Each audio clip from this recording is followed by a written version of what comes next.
Tunku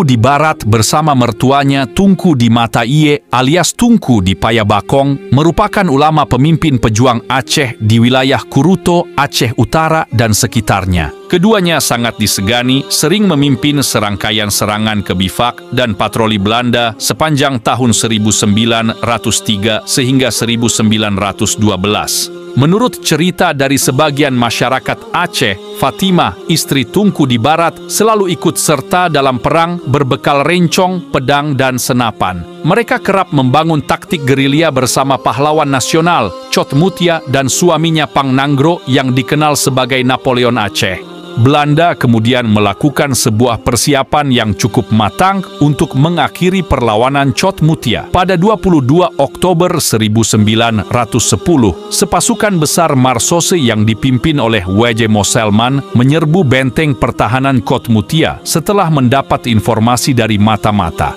Perang terus berlanjut sampai 25 Oktober 1910.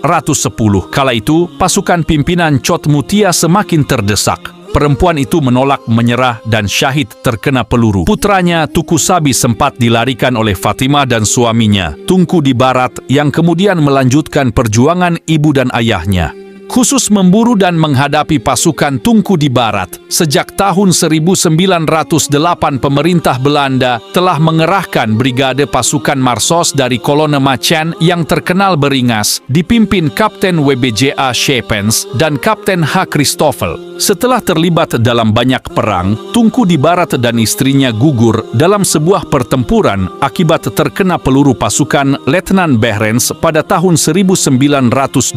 Tentang bagaimana romantisnya kematian Tunku di Barat dan istrinya itu, Zengraf dalam Aceh tahun 1938 menulis, "Pantas bagi Kalam Pujangga Agung, salah seorang ulama paling terkenal di daerah Aceh bagian timur laut. Dia dan istrinya bersama beberapa orang pengikut telah diburu dengan ketat oleh pasukan kita dalam rangka pengejaran yang tak kenal ampun, di mana para Marsos dalam zaman itu mengerti akan rahasianya."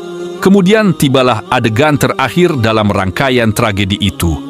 Tunku dan istrinya beserta beberapa orang pengikutnya terkepung di antara tebing-tebing batu cadas. Saat terkepung, semua pejuang Aceh berdiri. Tunku di Barat berada di samping istrinya. Sebutir peluru kemudian mengenai tangan kanan Tunku. Ia mencabut rencong di pinggang dengan tangan kirinya, sementara tangan kanannya yang tertembak mengoper senapan yang dipegangnya kepada istrinya. Istrinya berdiri tepat di depan suaminya, menjadi pelindung dan terus menembak, sekaligus memberikan pengorbanan terhadap sang suaminya.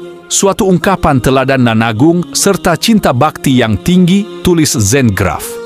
Demikianlah, wanita itu tegak berdiri di depan suaminya, dan sebuah peluru bersuratan nasib kini meluncur, menembus tubuh wanita itu, kemudian menembus pula tubuh suaminya. Kedua mereka rebah dengan seketika, dan tidak lama setelah suaminya meninggal, gugur pulalah wanita itu. Akhir hayat yang bagi kedua mereka berarti syahid, kiranya telah memberikan rasa kebahagiaan yang tak dapat diduga oleh siapapun betapa besar artinya.